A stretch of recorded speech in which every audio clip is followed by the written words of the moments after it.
This divine energy of mind, consisting of the three modes of material nature, is difficult to overcome, but those who have surrendered unto me can easily cross beyond it.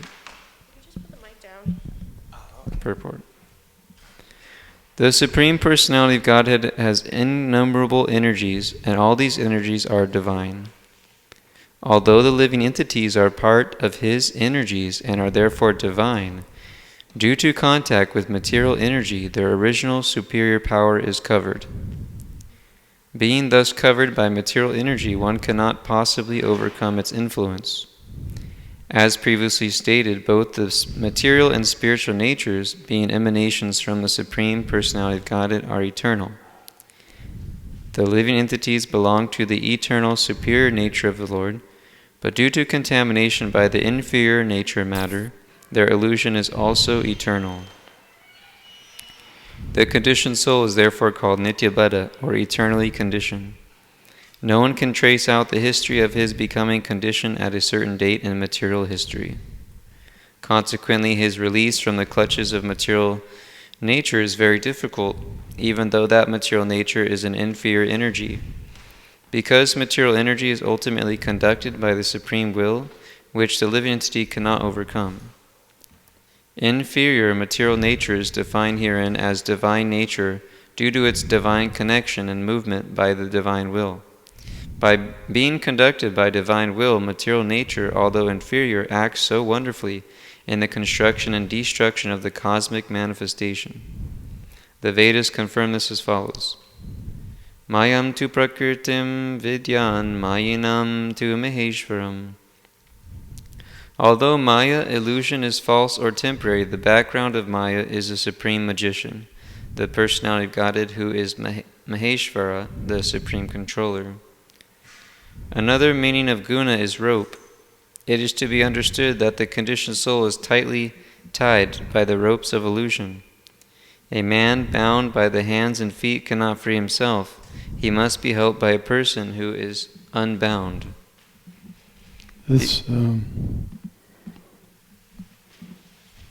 So essentially, there's two primary natures. The spiritual nature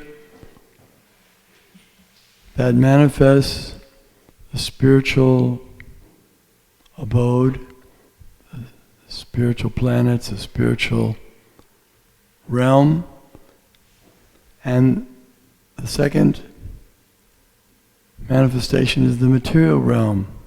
We're living in the material world now, the material realm.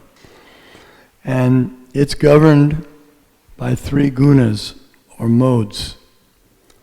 And those three modes are goodness, passion, and ignorance.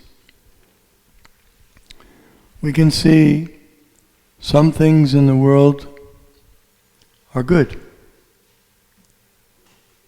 Food is good, water is good, fresh air is good, kindness is good, knowledge is good, light is good. Then the second guna or mode is passion. Passion creates things. So therefore we see every living entity is impelled by passion. And they want to create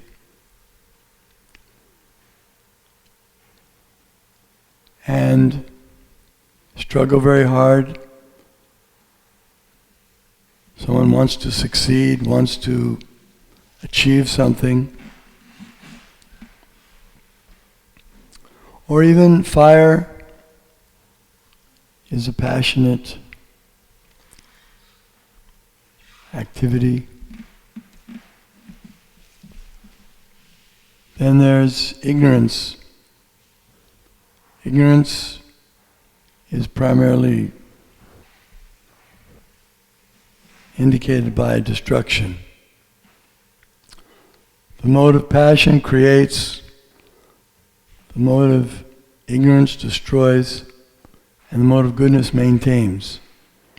And there are three deities who are in charge of these three modes. Brahma is in charge of passion. when he is born,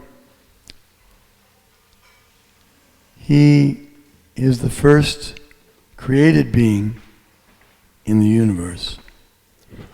And he's given the task of populating, progenitor. So he is empowered to create through different parts of his body. And then his creations, they are given the task to further populate the universe with so many species. And then at the end, at the time of dissolution of the universe, which is a set time, the universe is preset to be destroyed after 311 trillion years, of which we're about halfway through now.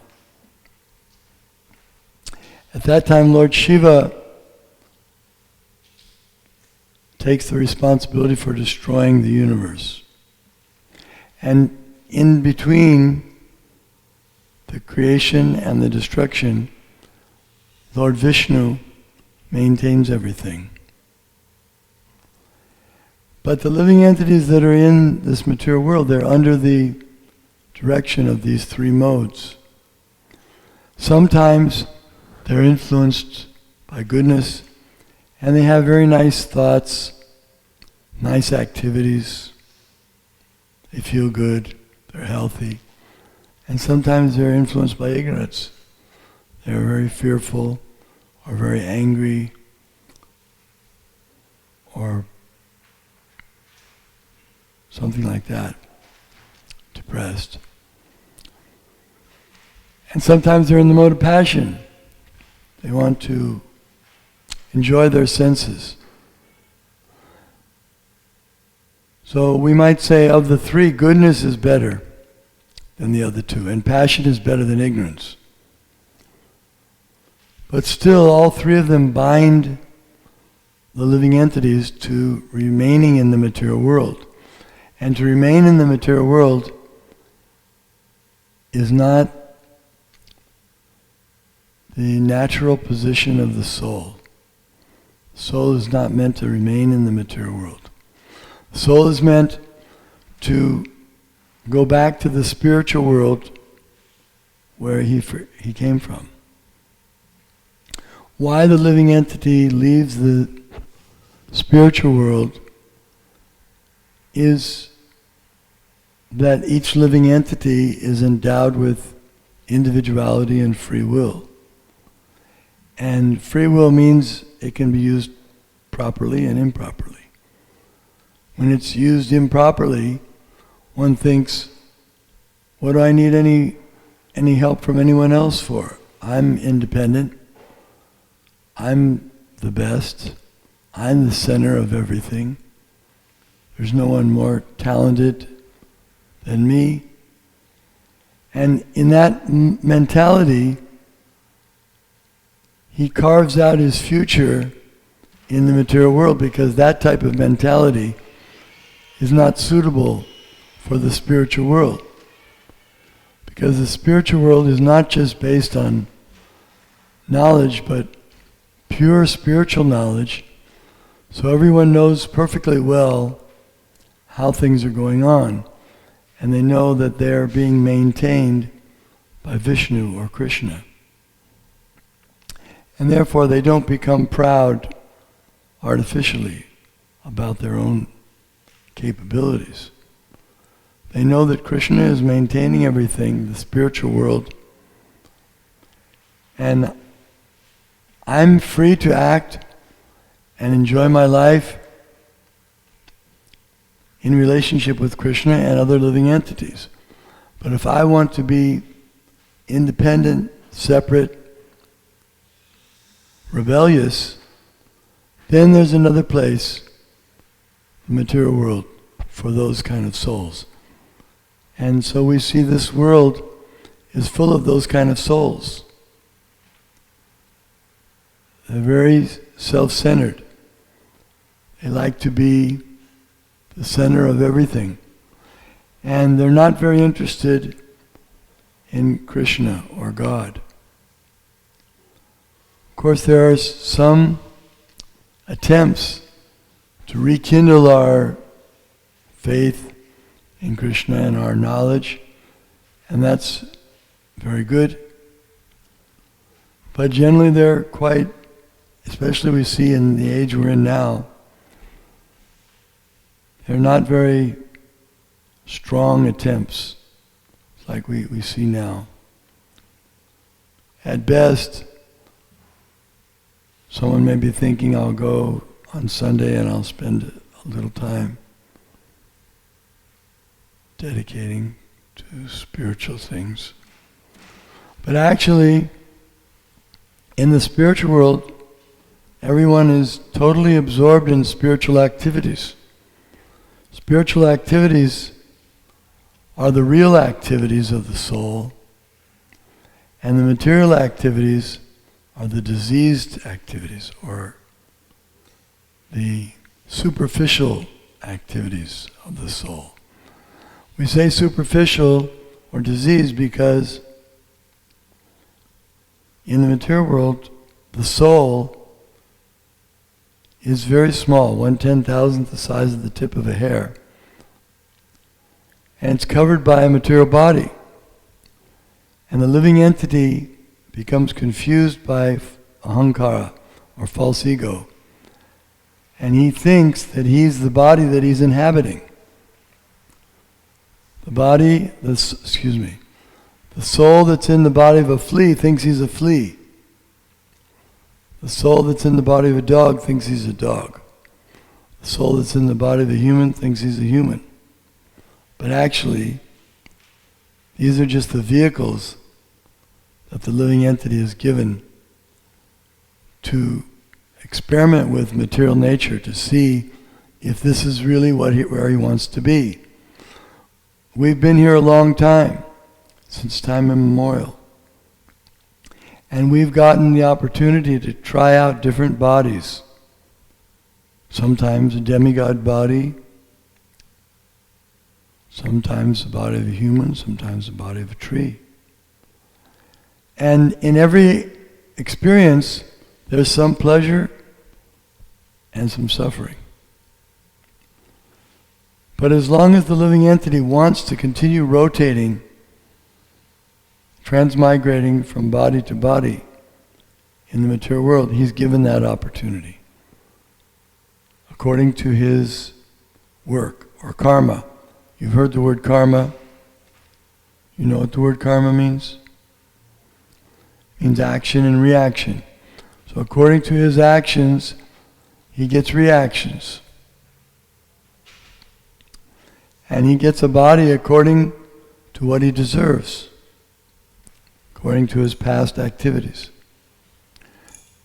Just like we get vehicle according to what we deserve, how our work. Let's say I work for a week and I get $100. I can buy a vehicle for $100 and it'll be worth $100. Someone else, he may work for years and get $30,000 car. So it's a better vehicle according to the work. But each one gets a particular body and he can enjoy with that as far as he's able to. But Krishna is not satisfied with the living entities who are here in the material world. He's not pleased with them. And he comes periodically to give them good instructions. Just like a father. If a father finds out that his son is in a prison, then from time to time he goes to the prison and he says, "Son,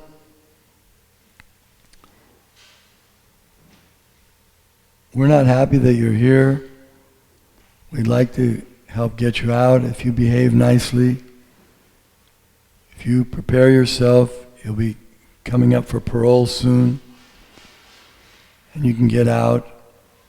So he gives him good advice. He tries to encourage him and help him to come back. That's analogy. So Krishna comes to this material world and he speaks Bhagavad-Gītā. Bhagavad-Gītā is spoken to us. It's spoken to you and me, as well as to Arjuna on the battlefield of Kurukshetra. And the basic message of Bhagavad-Gītā is, you don't belong here, why not come back to the spiritual world? There you'll be happy. Here you can't be happy. Why not? Can someone say why? I think that microphone's on. You can pass that one around. Yeah, there behind you. Because everything here is miserable and temporary. You say everything is miserable? Not everything is miserable. There's many pleasurable things. When you go to worlds of fun, go to Disney World, go to the beach. The pleasure is temporary. It doesn't last. Okay, temporary, I agree with you completely. Because even if you go to worlds of fun, and if it's time to close, they say, please leave now. And you say, no, I want to have some more fun. They say, no, get out. No more fun for you. Or even if you think, well, that's of course a short-term thing, but I have my whole life to live. But it's funny how quickly the life goes. Aging takes place. Before you know it, 70 years old. And then you may say, well, I want to remain young and I want to stay here. I don't want to have to leave. But everyone is forced to leave. Even Mr. Frank Sinatra, when he was old, he was having some diseases and old. He put up a billboard. Some of you may not know this. He put up a billboard in Hollywood. And he offered to give half of his estate to anyone who could help him overcome death. It's a very generous offer, don't you think? Because he was a multimillionaire. That's a lot of money. But nobody could take it. Nobody could give him a solution to death. So even Mr. Sinatra had to face death. Everyone has to die. So that's a good reason why we can't be happy here, because it's temporary. We don't like to die. No, even little ants don't like to die. We may try to reason with them, look, ant, your life is so miserable. Look at how insignificant you are. What is the use of your life? You're just eating these things, bringing them back, and you only live for a short time anyway. Why? He says, no, I want to live. If you try to put your finger in front of him, he gets very frantic. He wants to live. Why do we want to live? Because the soul is eternal. It's the nature of the soul that it's eternal. And the spiritual world is eternal. There the bodies are spiritual and they don't die. That's a big difference. If you have a body that dies and you have a body that's spiritual and eternal, never dies. If we didn't die, that would solve our biggest problem in life. And actually that's a fact. That's the first instruction that Krishna gives in Bhagavad-Gītā, is that you're not this body, you're spirit soul. And the spirit soul is eternal. Even though we're here in the material world, the spiritual soul is eternal. And we just need to regain our spiritual nature, and then we can get free from this cycle of birth and death. You can read some more purport. Unless there are any questions at this point? Yes. So my question was, would you say that we are ultimately fulfilling our desires no matter which one of the modes we're in? Whether we're in goodness or ignorance, or like we choose to forget Krishna? Or like that our karma is just reflecting what we actually want, even if we're in bad circumstances? It's a combination of both. The karma affects the situation we'll be in, and whatever situation we're in, we have free choice to desire to act according to our wishes. For example, let's say someone gets in an accident according to his past karma and he's paralyzed. So one person may become very depressed and become very angry at the world. He may commit suicide. Another person in the same circumstance may think, well, God put me in this circumstance due to my past activities. Never mind, let me make the best of I can, let me serve the Lord. And he makes a wonderful life. So that's two persons put in the same circumstance, but it's up to them how they choose to act on it. Does that answer your question? Okay. Any other questions? Yes, here.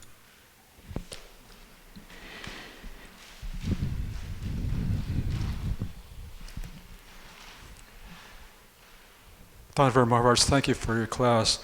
You stated that Lord Brahma creates this universe and Lord Shiva destroys. And at present we're halfway through the lifetime of this universe. So what are Lord Brahma's activities in the meantime, and what are Lord Shiva's activities before the destruction? Because the universe is already created, 8,400,000 species are already in place, and it's no time for the destruction. Yes. So Brahma, at present, he's a manager. He's the chief manager in the universe. He's under the direction of Vishnu, but he's managing, and he has to keep the population going, and he has to keep the management going. Just like in a family, a father, he creates children, children create grandchildren, and then the grandfather takes care of the children and the grandchildren, especially if he's very well-to-do and very qualified. There's a saying that if you can see your grandson's grandson, and you're a happy person, and your life is successful. That's, was that 7 generations, 6 or 7 generations? My son's son, and then my grandson's grandson. So we like that. We like to have, I was meeting with recently I met some of my old friends from school, and one of them said, I feel so happy when my grandchildren call me Grandpa. So there's a certain pleasure in producing children and grandchildren, having dynasty, and maintaining and making sure that they're all getting educated and they're all getting maintained. So Brahma does that. Sometimes Brahma gets involved in mediating disputes, making sure that the proper management is going on. There's a whole elaborate situation of management in the universe. There's 330 million demigods. Demigods are powerful living beings that are working under the direction of Krishna and Brahma. And Brahma's the head of the demigod, so he's got to make sure everything's going on nicely. Make sure the manus are in place. Manus are the leaders of mankind. The word manusha or man, even in the English man, comes from the Sanskrit manu. There's a book called the Manu Samhita, was the law book of mankind. So Brahma, and plus Brahma has his own planet. It's the top planet in the universe, in the material universe. He lives there, and he has a big ashram. And he's training up brahmacharis. So just like what we're doing here, he's doing there on a bigger scale. He's very happy doing that, teaching everyone about spiritual knowledge. In fact, those of you, there's a picture of Brahma there. He's the first student of Krishna, and he's the main teacher. We're coming in the Brahma Sampradaya, the Brahma school of spiritual knowledge. So he's watching over us, making sure we're doing things properly here, as throughout the universe. And Shiva also is another teacher. Although he's in charge of destruction, that's not all he does. He also teaches. And he's a great devotee of Krishna also. So Brahma's a devotee of Krishna, and Shiva's a devotee of Krishna. Shiva Virinchi Nutam. Any other? Yes? Any other questions? Did you have? Okay, you can read that. Continuing in the purport.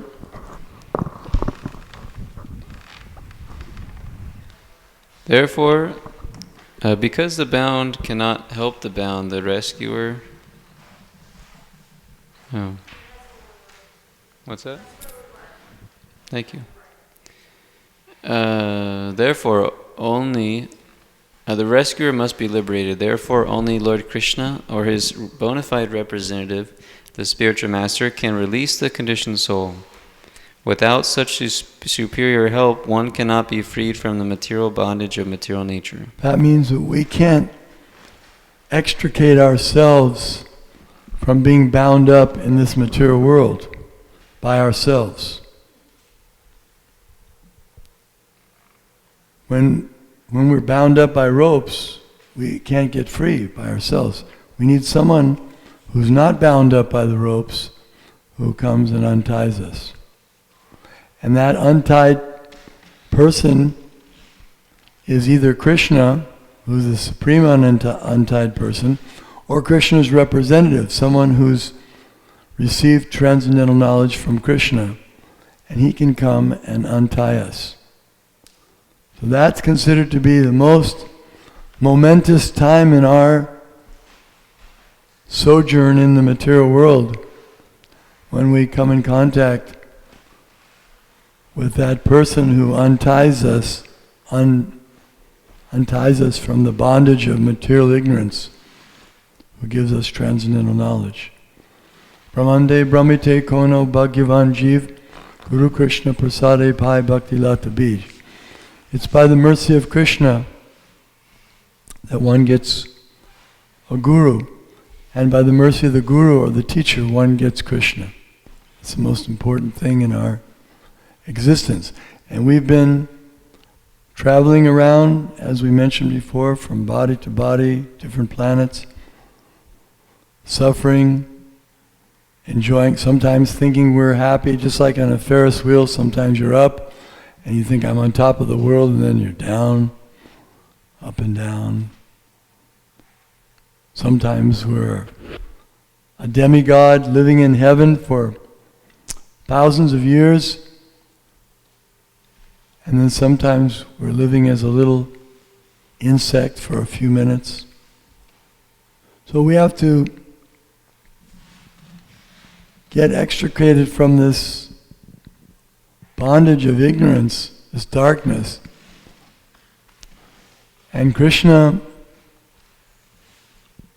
comes personally as the spiritual master, and he sends his representatives to help deliver the souls in this world. That's their hope. And the Krishna consciousness movement is meant exactly for that purpose. There are not only coming from India, but spiritual teachings, for example, given by Lord Jesus Christ. It's the same teaching that we have the Father in the spiritual world and we're here in this world, and we want to go back to our spiritual nature by surrendering to Him.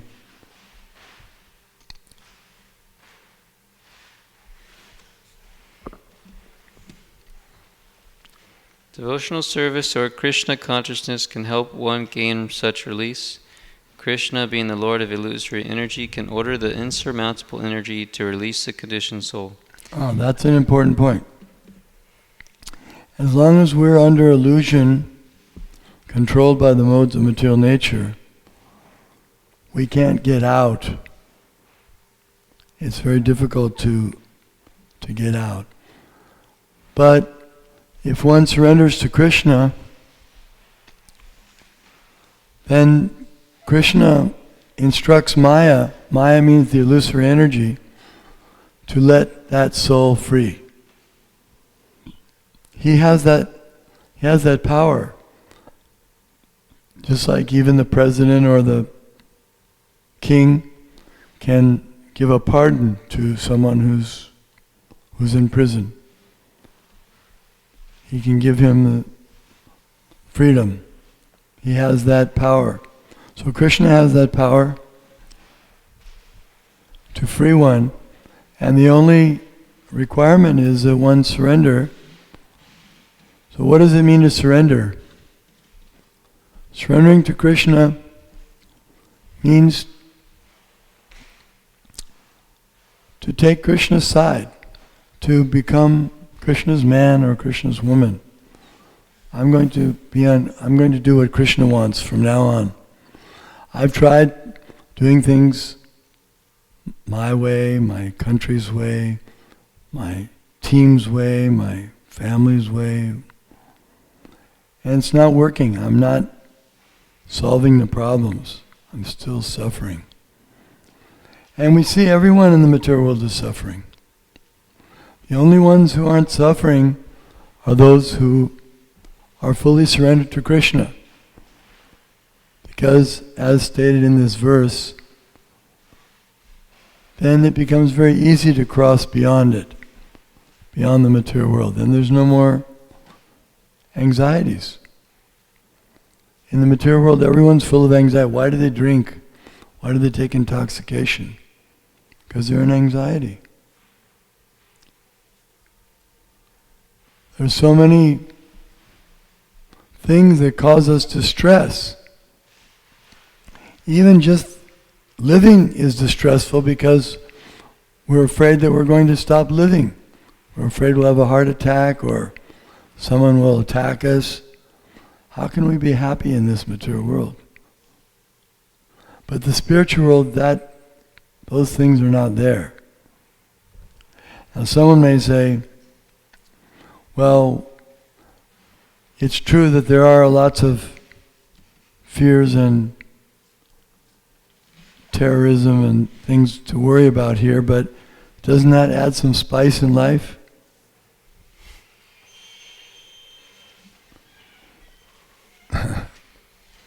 You could say like that, but that's like saying, I want some spice in my meal, even though it's poisonous spice. Why not take some spice that's not poisonous? The spiritual world has spiritual spice, which is very, pungent, but it doesn't kill you. Here, the spice of life, you go to the doctor and he gives you a little spice of life. Yes, you have 4th degree cancer. Here's some spice for your life. We don't need that type of spice. In the spiritual world, everyone's enjoying different rasas, relationships, in service to Krishna, which is also exciting. It's not that it's boring. The reality is the spiritual world. After all, Krishna is the proprietor of not only the material world, but all the spiritual world. He's in control of everything. And if he's the one who's designed this material world in such an amazing way, with all its, as you say, spices of life and adventures and excitements, imagine where he lives himself personally in the spiritual world. How much better that is. Any questions? Yes?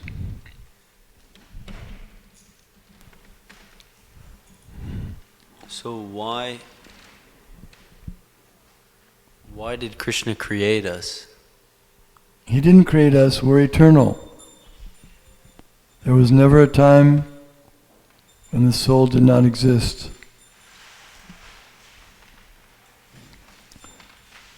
Nor is there a time when the soul ceases to exist.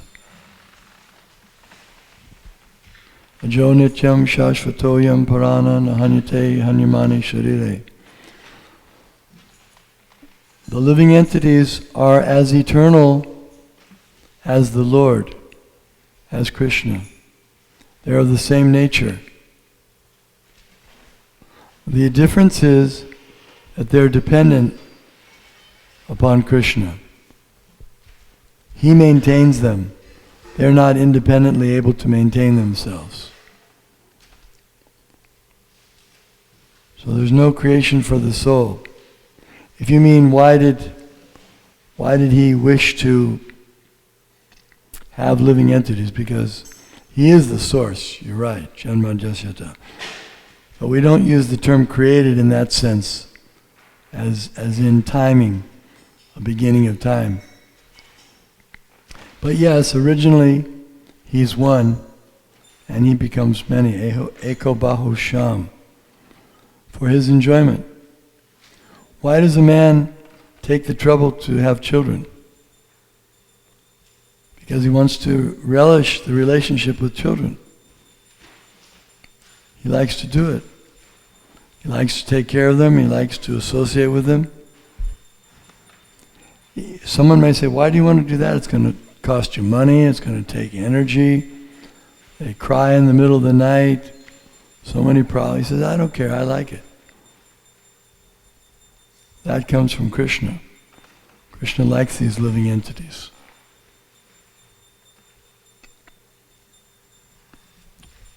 Yes?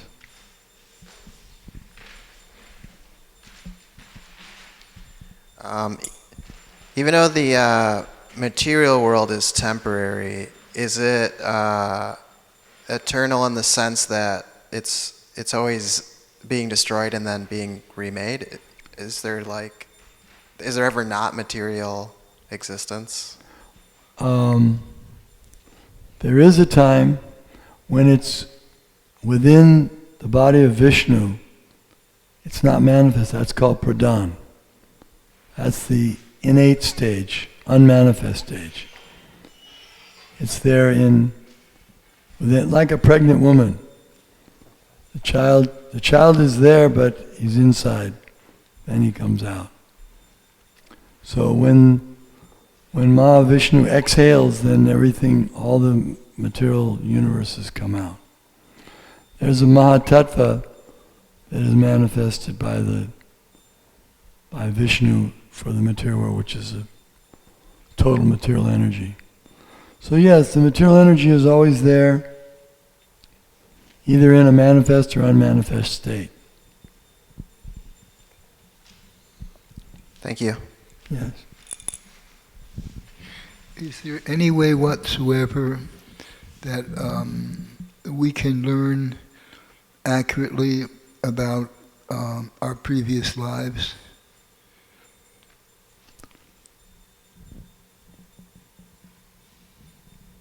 About what we had in our previous lives, what type of bodies we had? Is that what you mean? To know what type of bodies we had in our previous lives? Yeah, that kind of information. When one becomes self-realized, then that knowledge can be revealed to him by Krishna. For example, Narad Muni, when he became a pure devotee, it was revealed to him previous lives, several lives in the past,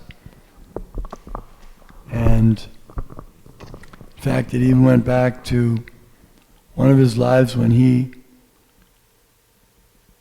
was living at the time of the destruction of the universe and he hadn't become fully Krishna conscious. He went back into the body of Mahavishnu and he had to wait for that time again. So when one becomes self-realized, Krishna may reveal all that to him. But then again, when he becomes self-realized, he may not be very interested. Like for example, if you found out, let's say in a previous life you were a snail. So how, would you like to really go into a deep study of what did I do? Well, where was I living in? Who were my friends? And what were my interests? You'll probably think it was more or less unimportant. Better to spend our valuable time in getting out of this cycle of birth and death than thinking about the episodes as a snail or a king. Let's say you were Napoleon. Oh, I was Napoleon. Wow, I was great. And kind of dreaming. We like dreams. So these past lives are like dreams. They're real, but they're temporary. They're gone. Lost with time. So better to concentrate on the present now and become self-realized. There are a few... There's a question here. Here. Hare Krishna. So how can one know that there is this Maya, this illusory energy? One could say, well, you guys just believe in this invisible force. Well, even if you say it's an invisible force, it's prominent. What are the tendencies? What are the influences of this material energy? It keeps one bound up. Can't get free. Can't get free from death. Nature. It's the nature of this world that everything has to die. It's the nature of this world that everything has to become old and diseased and then has to be born again. Can you change that nature? They're trying. They're spending billions of dollars on medical research trying to overcome cancer and different diseases, but can they stop death? I remember in the 80s, a big leader of the medical science research team said, probably by the year 2000, death will be obsolete at the way we're progressing in our achievements. Well, it's after 2000 now. Death is still there, going strong. So, how can you stop it? What can you do to overcome nature? You don't want to grow old, but you're forced. Who's forcing you? Why don't you stop it if you don't like it? Just part of life. Yeah, that's the idea. That's Maya. That's the illusory energy. She keeps you thinking that that's part of life. But this world, instead of our life, it would be better to be called our death. From the very moment we're born, we begin dying. We call it life, but actually it's death.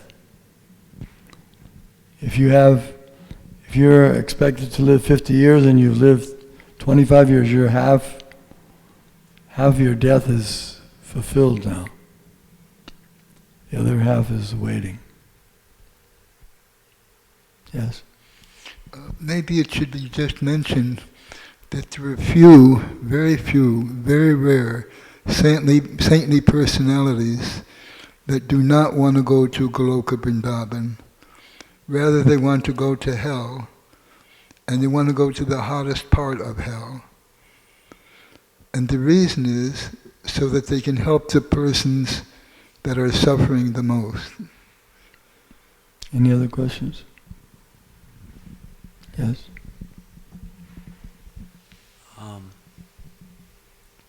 There's kind of a two.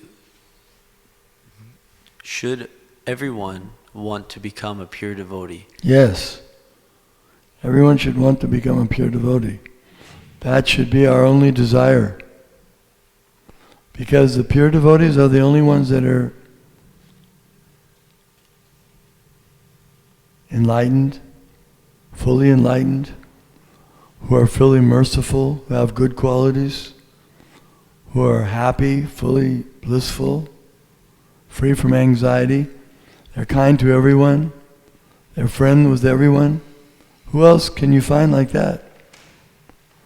Who else do you know that has perfect knowledge, kind to everyone, not envious? And the second part? If everyone strives to become a pure devotee by practicing spiritual life, does society fall apart? Society falls together again. It becomes a wonderful society. Just like living in the Krishna consciousness society is so much preferable to living in the non-Krishna conscious society. You're living with people that are not bound up by hundreds and thousands of perverse desires. They're not engaged in activities that are harmful to themselves and others. They have transcendental knowledge. They're wonderful to live with, wonderful to associate with such persons. So yeah, it makes it complete. It solves all the problems.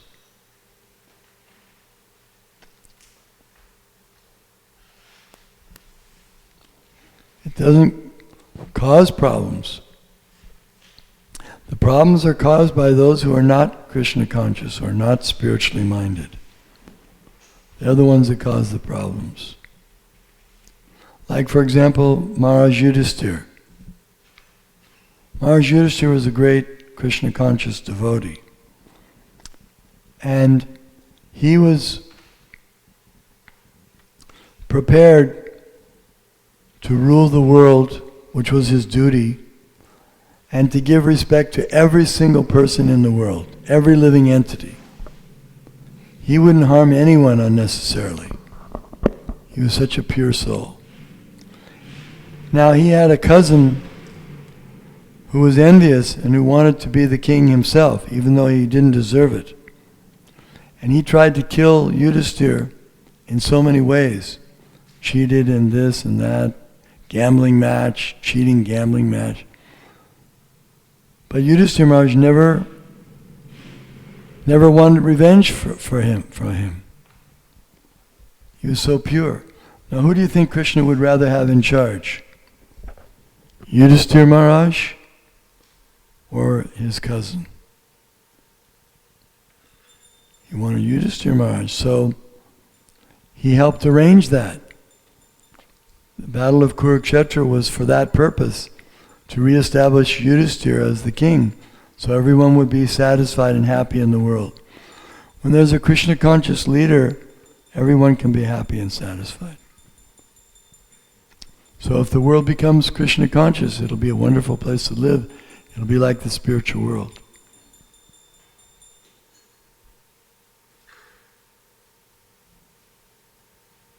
Does that answer?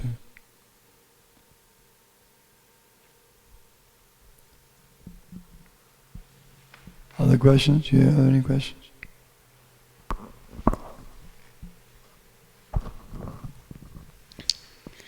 He orders this release out of his causeless mercy on the surrendered soul, and out of his paternal affection for the living entity, who is originally a beloved son of the Lord, therefore, surrender unto the lotus feet of the Lord is the only means to get free from the clutches of the stringent material nature.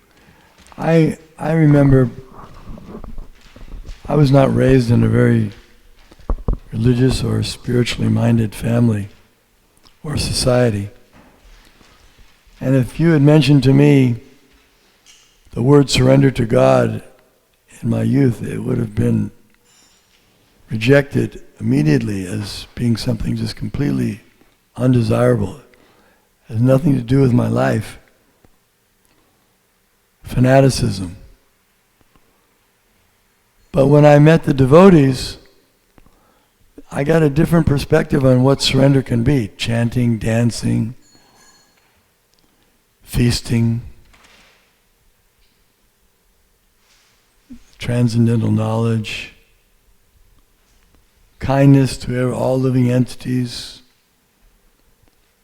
I got a different perspective on what surrender to God means. And God not just as some ominous force to be afraid of, but a beautiful blue boy playing a flute, dancing with his friends, the spiritual world, transcendental Peter Pan. So thank you very much for your kind attention. Now we're going to have Arti. Hare Krishna. So now we're going to have an Arti ceremony.